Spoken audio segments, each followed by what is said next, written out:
everyone, welcome to our food walk vlog. So today we're going to be immersing one of the renowned dishes in Moro, Mindanao, Philippines, which is the chicken pastil.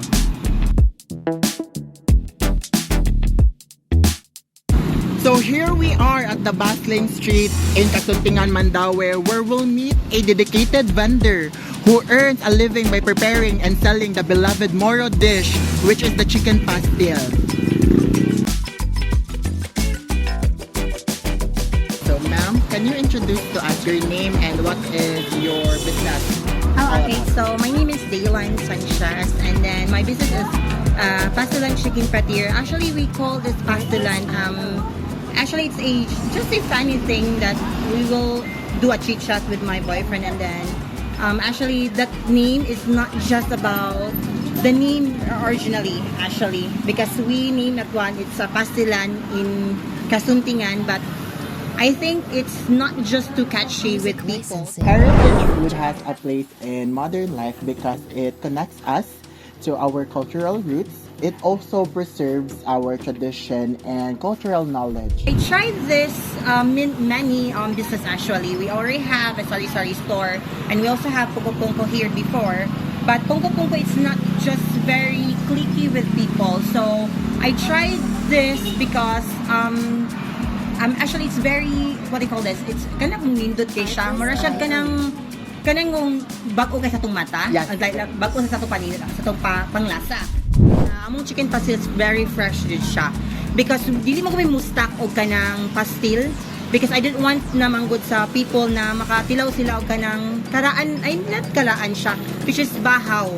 So we try na kasa kuan lang siya for 3 days, we consume lang jud for sa mo pastil for 3 days lang. But unfortunately, and thank God na dili siya matag 3 days. We also thinking about expanding our business, especially near sa mga schools, because among kong target market ko is mga students and mga tao lang jud na kanang dili kay nila affordable ang mga too expensive na pagkaon. So nay mo ask me nimo question. First time pa nimong nikaon o chicken pastil? Kadaghan ako ni kaon mga ikanapo na ni. Lami jud. Nami.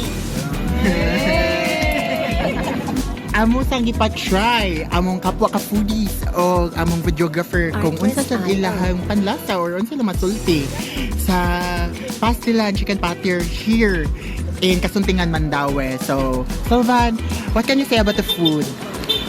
Lami jud siya dayon. Sakto ra kayo ang pagka-timpla sa manok dayon. Nabagay ra pud ang ilang gipambutang nga sauce like Unsa may mga gibutang nga sauce? chili sauce. How about you, Andrea? Na nakahurot na. Lami jud siya, guys. Samot na egg, lami jud siya. All in jud. Overall, wala jud koy masturya, lami jud siya. How about you, Princess? Akong mastorya lang jud. Akong ma-rate kay 10 over 10 lang jud. Wow! Pastilan Chicken Patir here in Kasuntingan, Mandaue. So, visit us! Oh, hello mga kapastilan. Sa Wakatilaw, panilaw na mo. Og arena sa sa Pastilan Chicken Patir diri sa Kasuntingan. Hey there, foodies! Today, we're taking a delicious trip to the Philippines as we cook up a classic chicken pastil. So this aromatic dish features tender chicken, fragrant spices, and a perfect balance of savory and slightly sweet flavors. Join me in the kitchen as we dive into the secrets of creating this traditional Filipino favorite. Let's get cooking! So hi mga ka-foodies! Welcome back to our food walk vlog. So as we're going to himay this chicken, there are some questions that our audience prepared for us. So today we're going to answer them one by one. So yes, the number one question, please. Question from the audience. Why it is important to know our traditional snacks and Filipino street food? Knowing our traditional Filipino street food is important because it preserves our cultural heritage, and it supports our local economies and fosters community identity.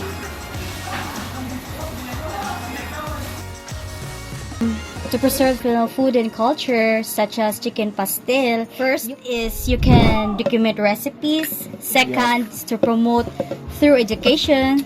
Third is to support local vendors. And fourth is to host cultural events.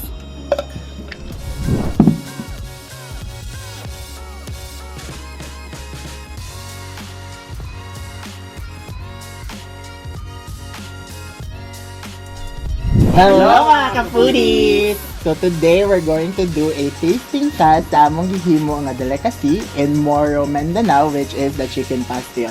So we're gonna taste and see how's the result sa among gihimo karon nga chicken pastel. So let's begin! Let's go!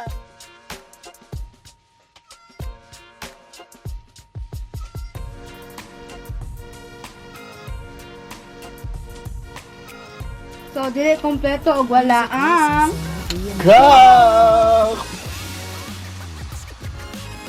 A few moments later. So what can you say? lami siya. Na-balance lang kahang Yes. over, lami din siya. So pila unsa rate nimo out of 10? 9/10. Yes. Me too, 9/10, murag same. Iya kung murag need lang jud guro na mo og a bit crunchier nga chicken, pero overall the flavor, the texture, the taste, the consistency superb. It's going to be 10 out of 10. Need lang jud na mo a much crispier ang chicken. So